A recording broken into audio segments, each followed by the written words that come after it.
What's going on, everyone? It's Alex from Riot Gaming, and in today's news we have some interesting developments in the battle against loot boxes in India. Don't forget to leave a like and subscribe to stay in the loop about all the gaming news and help the channel grow. Now let's begin. So, as I already said, last week I stumbled upon an extremely nice surprise in the form of a short article by the Times of India.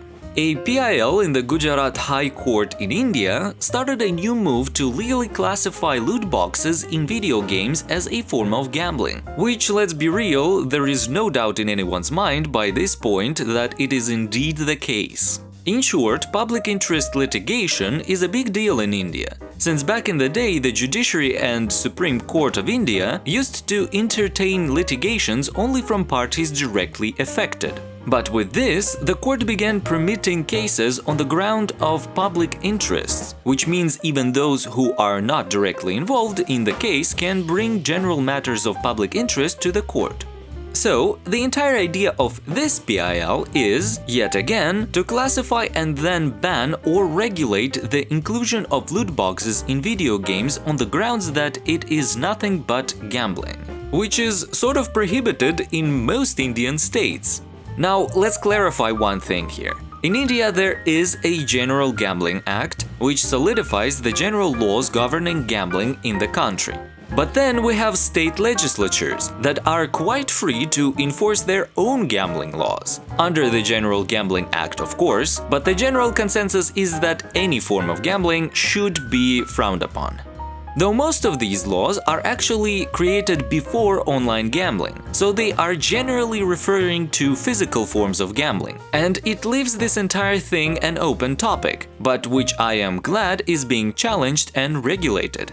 Coming back from this quick legal lesson, the PIL was filed through an advocate, Dharuvan Dosani, and asserts that online gambling portals should be prohibited from offering loot box sales. Now, I don't really like the formulation of an online gambling portal, because then it only indirectly touches specific games like what EA makes, and refers more to things like online casinos. But on the other hand, it is something that is more widely understood, and through appealing to everyone's understanding of classic gambling, you can then prove loot boxes in games as a form of gambling as well. Because the given description of a loot box was stated correctly and precisely. A kind of purchase which the players of a particular game buy for real money, and they are given a reward which is uncertain and is virtual in nature.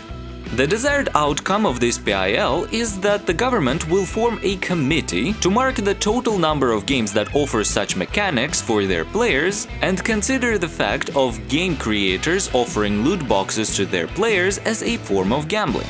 By now we heard of a lot of cases such as this one not going through and loot boxes generally staying a thing, so much as to the point when people stopped talking about it. But I felt it important to try and revive this topic a bit, with a promising story such as this one, to remind people that despite all the noise that was made about loot boxes in video games since 2017, they are still not really legally regulated as gambling, except for a few countries. We still mainly rely on the publisher's quote-unquote fear of another outburst, like the one with Star Wars Battlefront 2, to exercise common sense and not include loot boxes in their games, but they still exist and are legally almost unobstructed.